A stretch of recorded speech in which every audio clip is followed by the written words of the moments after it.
Markel Shea. And I'm Jeff Sununian. Welcoming you back to another episode of iBerkshiresTV. We'd like to thank our main sponsor, Southwestern Vermont Medical Center, for its support of this show. Later on, we'll be talking about men initiating change with Ben Lamb, and Brian Andrews, County Ambulance President, stops in to discuss the opioid crisis facing the Berkshires and beyond. But first, here are your top headlines as being reported by your local news source, iBerkshires.com. The demolition of the old Telelectric Dam in Pittsfield began this week and is said to be the city's biggest dam removal project, according to conservation agent Rob Vanderkar. The dam attached to the Hawthorne Mill building was cited as being in hazardous conditions by the Massachusetts Office of Dam Safety nearly 20 years ago. The project will cost some $2.8 million. The Dalton Fire Department dedicated their new Engine 1 to Arthur Crum, who was the only fallen firefighter while on duty in the history of the department. The new Engine 1 replaces Dalton's 30-year-old fire truck and came in at a cost of $633,000. The department also commended Dennis Tinker for saving a woman's life who was trapped in her car in the river. Fire Chief Gerald Kalin presented Tinker with a Medal of Valor, an award that recognizes firefighters who go above the call of duty to rescue someone, even at their own risk. The county welcomed back 10 and under's girls softball team, Berkshire Force, as champions this weekend as they returned home with the Babe Ruth World Series Tournament trophy held in Jansen Beach, Florida. Out of 13 softball teams, the Berkshire Force came out on top with players holding titles in statistical categories, including first in home runs held by Ella Stodden and first in stolen bases held by Evelyn Giuliano. Residents and business owners in North Adams may have experienced discoloration and low pressure from their water taps due to the city's annual flushing of fire hydrants. According to the Public Services Department, the flushing helps to clear any sedimentation in the water lines, which allows water to run clear again. The brown water is a result of naturally occurring minerals and is nothing of concern to public health. Pittsfield is considering bringing back the consultant who drafted the parking management plan to provide an updated analysis. The Ordinance and Rules Committee also recommended that the newly constructed Summer Street surface lot have 90 minutes of free parking for the time being. A consultant would be expected to prepare a comprehensive update to the plan for the council to make adjustments. Donna DeFino and Michelle Francisconi are vying for a 3-year seat on the expanded Cheshire Board of Selectmen. DeFino is a former business owner and current accounting manager of Advanced Berkshire Medical Imaging at Berkshire Health Systems. Francisconi is a former police officer, EMT, and dispatcher. She served as the executive director of Berkshire Dance Theater and business manager of St. Mary of the Assumption. I fell on the court while I was training. I broke my wrist. What was going to happen to me? Would I ever be able to play tennis again? Would I recover fully? I went immediately to Southwestern Vermont Medical Center. When Deb first came to the office, she had a lot of anxiety. It was clear just from the x-rays that she would require surgery to help correct the fracture. With all the hard work and the great care that I got from Dr. Nankum, I'm back. Partnership is powerful medicine. My name is Tammy Daniels, and welcome to the iBerkshires.com download. 5 days into the new year in 2018, Krista Steele Nudslin was beaten and stabbed to death, and her husband charged with murder. This sent shockwaves through the community of North Adams, where she had become a recent resident. In the wake of her death, the community has come together to find ways to address the problems of domestic violence, including the Northern Berkshire Community Coalition, the City Council, the Elizabeth Freeman Center. Out of those discussions, a new organization, Men Initiating Change, emerged. And with us today, we have Benjamin Lamb, one of the founders of that group. Welcome, Ben. Thank you, Tammy. Good to be here. Good. And I'd like to ask you about what prompted this particular organization? Sure. So as you noted, kind of the timeline of how things played out in North Adams. So myself and Councilor Harpin brought a paper forward to City Council early in the year, right after Krista's murder. And from that point, we worked with the Northern Berkshire Community Coalition to facilitate a forum. So they have monthly forums that they host, as we know. And in that forum, we actually did breakout groups to talk about what different groups of people can actually do to help combat this issue in our region.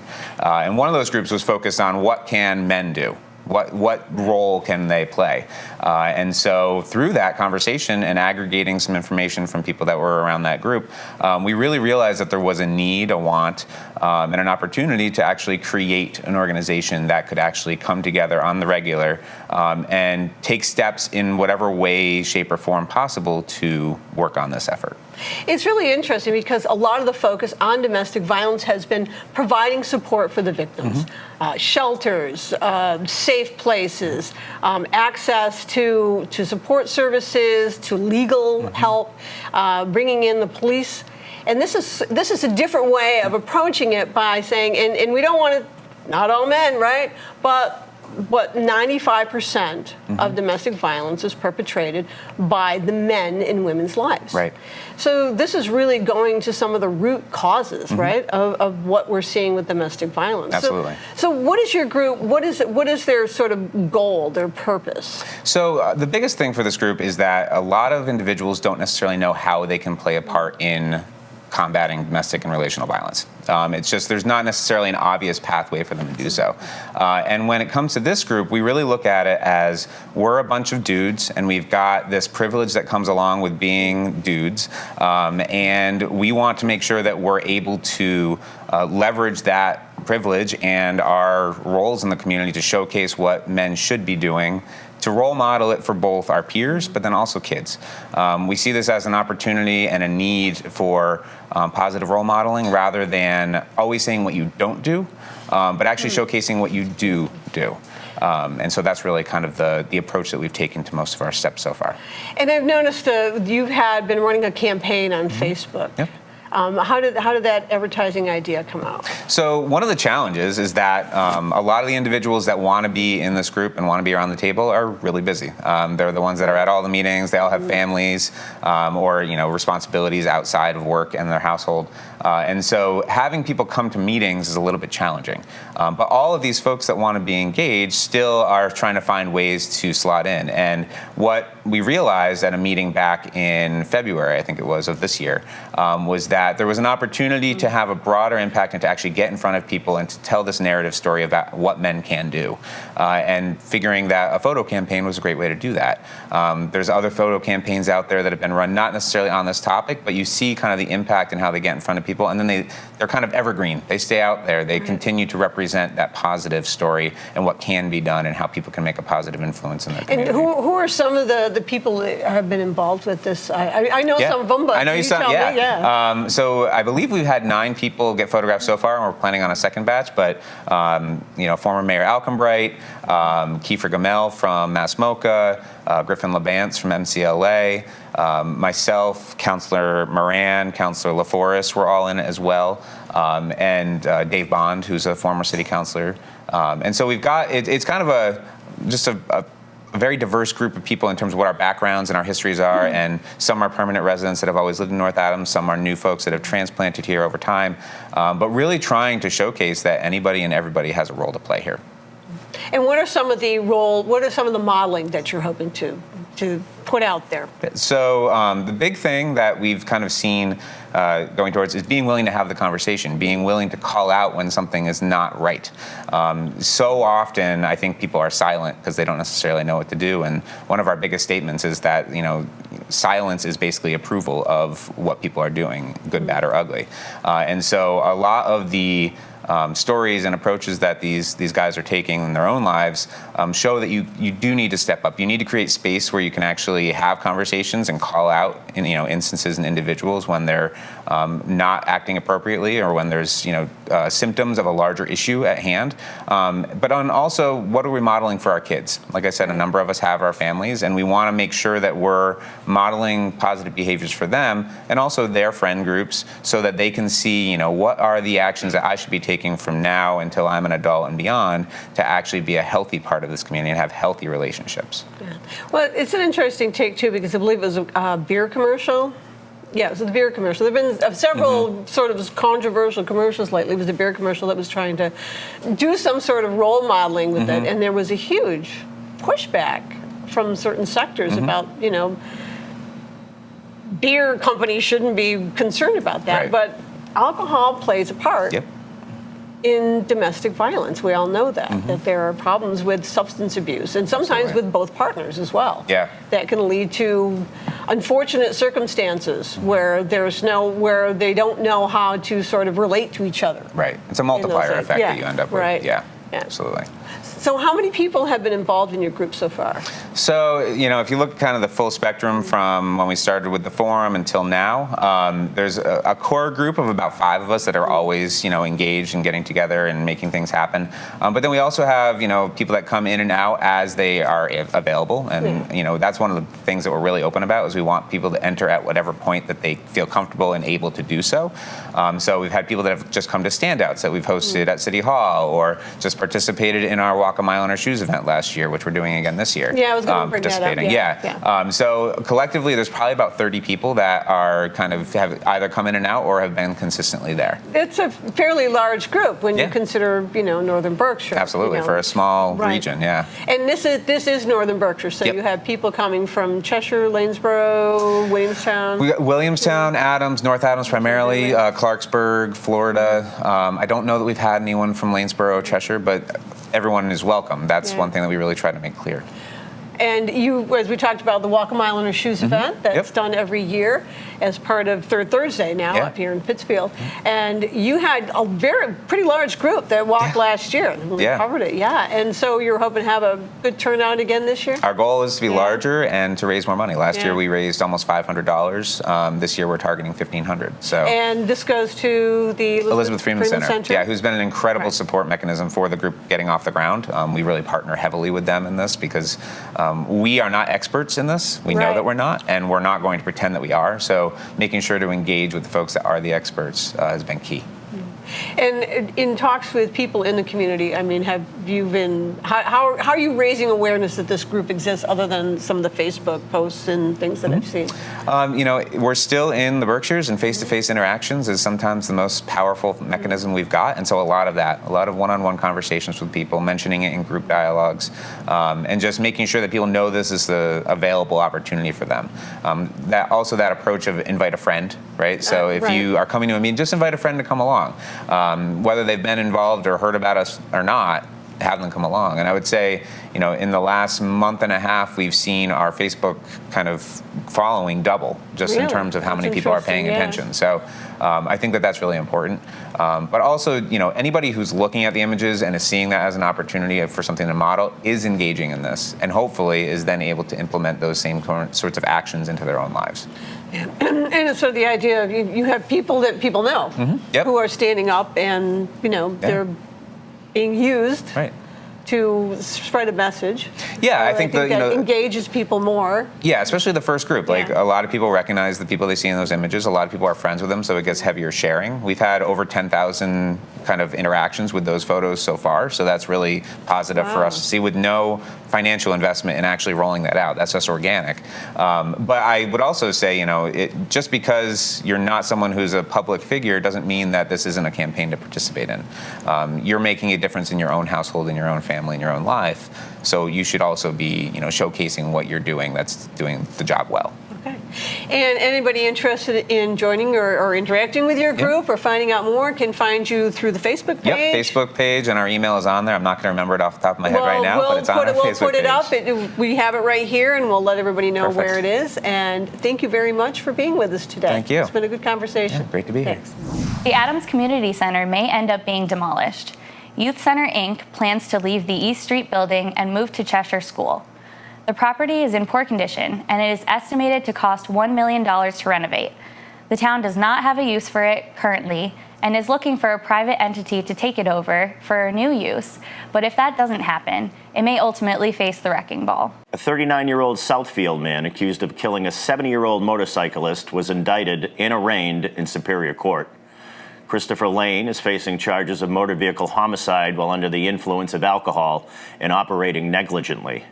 He is accused of causing a crash that took the life of Bethlehem, Connecticut resident John Howard.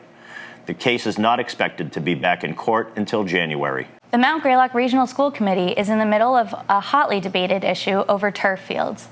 The idea of installing an artificial turf field at the campus has led to significant debate over potential health concerns. Within the last 10 years, correlations had been made between cancer and athletes who spend a long time on artificial turf fields, but that link has not been verified, and many say does not hold up to scientific scrutiny. Opponents, however, say there are significant health concerns, and it is not worth the risk. The Suffrage Centennial Committee unveiled the First Lady's Quilt to celebrate more than 200 women of importance. More than 50 of those included had an impact on the town. Washington-based quilt artist Carol Breyer Fallert Gentry created the quilt and will display it across the country.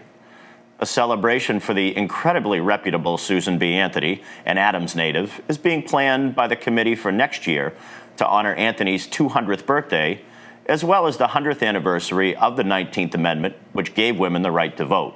The Berkshire Athenaeum celebrated Herman Melville's 200th birthday and is welcoming the life's work of renowned Melville scholar Herschel Parker. Melville had written Moby Dick and others while living at Arrowhead, and the library has become the go-to place for Melville scholars doing research.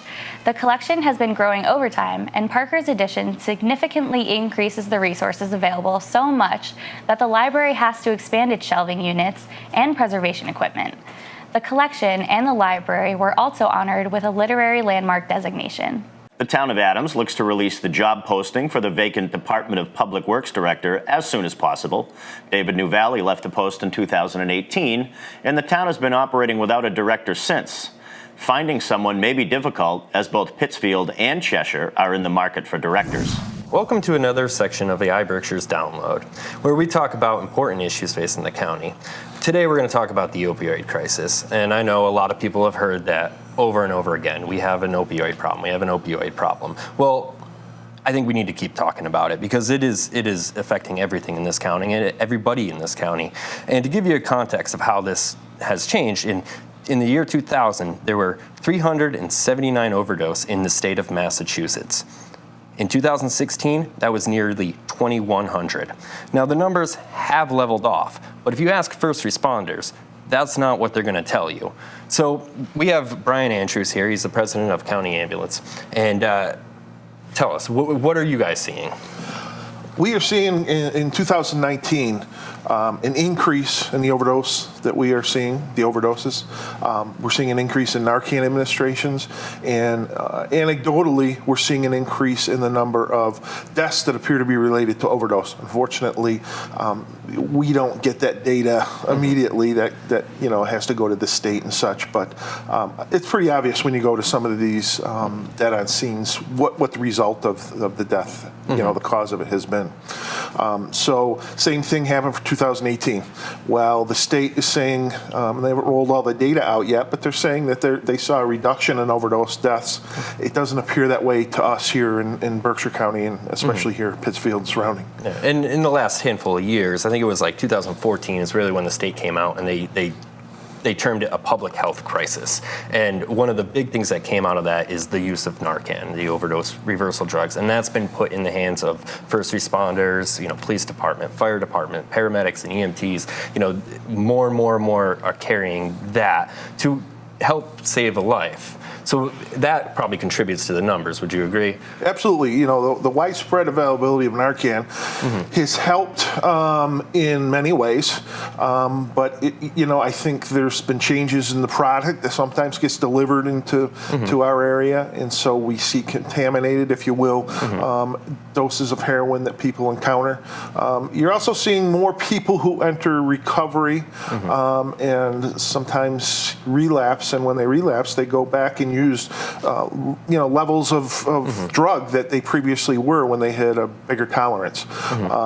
In terms of the Narcan use, the number changes are phenomenal. We have seen a 60% increase in the amount of Narcan that just our company is administering this year. But the reassuring number is we're seeing a 90% increase in the amount of administrations that occur before we get there.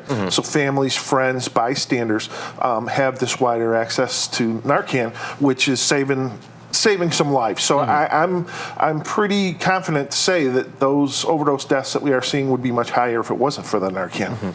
Now, we've written about a program you're running about, you're rolling out before, but I think it's definitely worth highlighting right now because, people think of paramedics and EMTs as, they show up on the scene, they take you to the hospital. That's kind of all they do. But there's obviously so much more to the profession, but the program you guys are doing is really helping not just save the life that day, it's trying to get them into those recovery programs and into, to get the help they need. So this is a post-overdose follow-up program. So can you just give me the rundown? How is this going to work? Sure.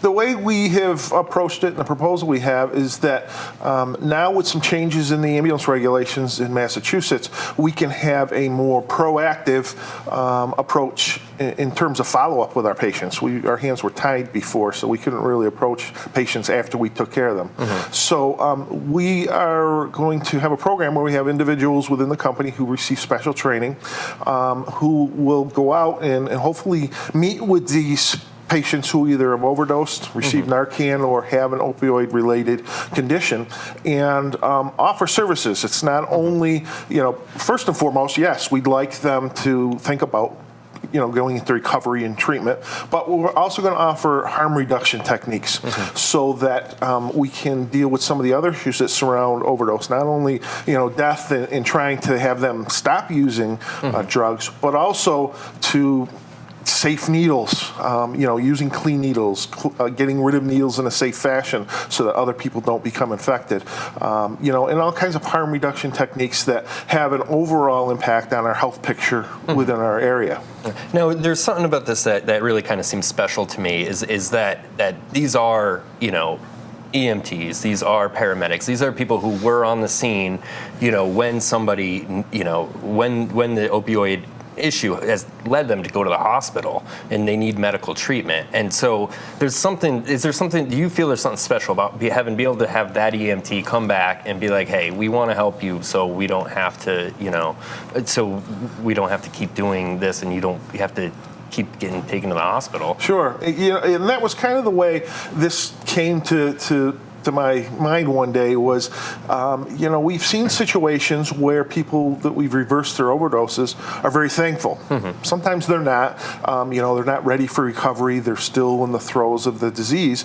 But they are, some people were ready for recovery, and having that bond where you've just saved their life, sometimes I think is going to have the ability for you to have a little more success in convincing that person now might be the time to seek treatment and enter recovery. So yeah, that's my whole thought process that got this going when we first started talking about it. Yeah. So, and now there was, before we started filming, we were talking about sort of where this problem is, and I know for years a lot of people thought this was just a city problem. This is just that sort of 20-year-old in an alley kind of thing. But this spread throughout all demographics and all regions, particularly in the rural communities. Where are you guys seeing these issues? We're seeing it everywhere. Certainly at its height, it's been in the city where drugs are a little more accessible, things can be done a little more anonymously, but we're now responding to communities that we've never been in before, towns like Lanesboro, Washington, those small communities that never had this problem are now seeing it. And it's kind of interesting that nationally that hasn't been the trend the last couple of years. Rural areas have had the highest overdose numbers, and CDC just came out this week and has said, well, those rural numbers have gone down, and now the city numbers are, urban areas are starting to surpass that. Although the overall reduction is small, has increased. So, do you have any thoughts on why that trend has changed a bit, or is it just sort of trying to figure it out? I think it's all about trying to figure out, this part of this whole problem has been it kind of crept up on us real quickly. And so even data collection, I'm a huge data person. I believe that's what drives us in healthcare is what we see for numbers. And quite honestly, until a few years ago, there weren't even categories for heroin or opiate overdose in our reporting software. So trying to collect data is been very difficult. So I'm not sure we have the answers to all the questions still. So now, we'll get back to the program a little bit. You had to get local approval. So where are you in the process, and when can your employees start going through these trainings and start putting these follow-ups into action? So there's a multi-level process involved with the application with the state. This is a new process that just started in October of 2018. So it took us a little bit of education to get up to speed on the application, but it involves ensuring that the Board of Health in your community is aware of what you're doing, and that's to ensure that you're tying it in with all the community, activities that are happening. I think that's been one of the problems with this is sometimes everybody's operating in their own little world, and we don't tie in how we work together. So the Board of Health everybody wants to do something. Exactly. And everybody wants to do something, so you got to bring them all together. So there was a heavy emphasis on Board of Health approval. So we went before the Board of Health, got their approval, received their signatures. Then I went to the mayor, and she welcomed it with open arms. That she understands the problem. She approved it, and then we had to go to our medical director, our doctor that oversees our service. He has offered support, and so now it's gone off to the Department of Public Health in Boston. Under the new regulations, they have 30 days to approve it. I've been told unofficially that it will be approved without fail because it's part of the opioid process. So I'm hoping within 30 days we can move forward. I was trying to be very optimistic that we could be ready to go by August 1st, but the way things work, it didn't happen. But I'm hoping by September 1st or very shortly after, we'll be starting all the activities surrounding this. And what do your employees feel about it? It's like society. I have mixed reactions. I have some people very positive about it, want to help, want to be involved. And then you have some that are a little skeptical. They don't fully understand the whole issue. We all have our perceptions of opioid addiction. So we've got some education to do with our healthcare providers. And, and there's also the concern of their safety. Some of these places where we get overdose patients are very dangerous locations. They're really shooting galleries, places where people just go to inject medication. So, it's mixed, but mostly positive. And like I tell my employees, I don't care if I have to go out and do it myself. I am so convinced we need to do this, that we're going to make it happen, and we will. Okay, great. Well, this has been a great conversation, Brian, and hopefully this program, gets up and rolling soon, and the state, crosses the T's and dots the I's for you. So, thank you for your support in getting the word out on what we're doing. Oh, absolutely. That helps. So, all right, thanks a lot. All right, thanks, man. Thanks again for joining us at iBerkshireTV News. Special thanks to our guests Ben Lamb and Brian Andrews, and our sponsor, Southwestern Vermont Medical Center. Before we go, we'd like to leave you with a couple songs from local artist Tyra Nurmi. When I was 5, I thought that I could fly, touch the sky, no fear of the night. Stood on the picnic table, wrote my own fables, knew I'd be a star one day. Then as time went on, I lost my way in life, but then my spirit guide said to me, take my hand and I'll take you to dreamland. People come and go, the artists find their souls, and the wise ones know your name. Take my hand and I'll take you to dreamland, dreamland, where the divine ones go. They take the higher road as the others watch and follow. Take my hand and I'll take you to dreamland, dreamland. People come and go, the artists find their souls, and the natural eyes never get old. When I was 9, I thought I wasn't taught to sing and write, told the others to be quiet. Sang and danced during recess, designed my own jewels, made my own news. I played with my own fate, knew I'd be famous one day. Take my hand and I'll take you to dreamland. People come and go, the artists find their souls, and the wise ones know your name. Take my hand and I'll take you to dreamland, dreamland. No one tries to tell you right from wrong. You find the muse to write your own song. Take my hand and I'll take you to dreamland, dreamland. People come and go, the artists find their songs, and the natural eyes never get old. Take you, dreamland. Take you, dreamland. You'll find your fate. Come on now, for God's sakes. Take my hand and I'll take you to dreamland, dreamland. People come and go, the artists find their souls, and the natural eyes never get old. Take my hand and I'll take you to dreamland, dreamland. People come and go, the artists find their souls, and the natural eyes never get old. Summer skin against my lips gives me feelings of utter bliss. When you left me, the seasons changed, but I had to find my own way.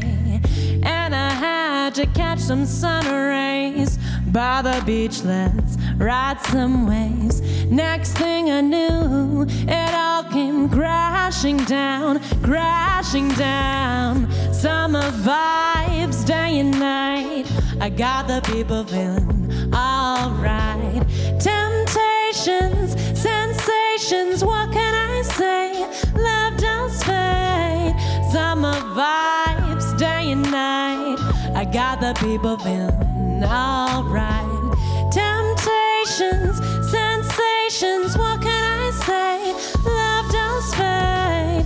As the days pass, I'm feeling like I could do this for the rest of my life. Just sit back, relax now. Isn't that nice? Isn't that nice? Sunshine and sweet memories reminds me of when you used to tell me that you love me, you love me, love me. Summer vibes, day and night, I got the people feeling alright. Temptations, sensations, what can I say? Love does fade. Summer vibes, day and night, I got the people feeling alright. Temptations, sensations, what can I say? Love does fade. Away, away, away, away. Fades away.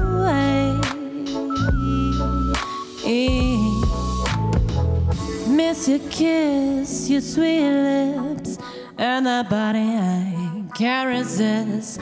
But my mind changes every day. What can I say? Love does fade. Pretty people coincide as they talk with sweet charm and desire. Since I feel young and free, does this mean I get to live for me? For me.